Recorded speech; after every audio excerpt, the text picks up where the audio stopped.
Nói, menn voru stressaðir hérna í byrjun, sást bara á vítanýtingunni, svo lendiði 70 myndir, Basíl bara setur hausinn upp og leiðir ykkur áfram. Já.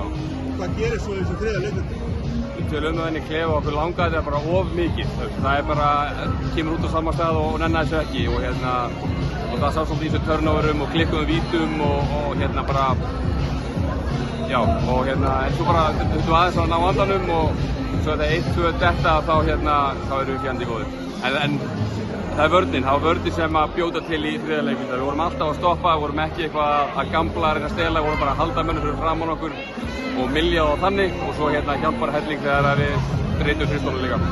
Þetta er búið að vera æðisleg sería.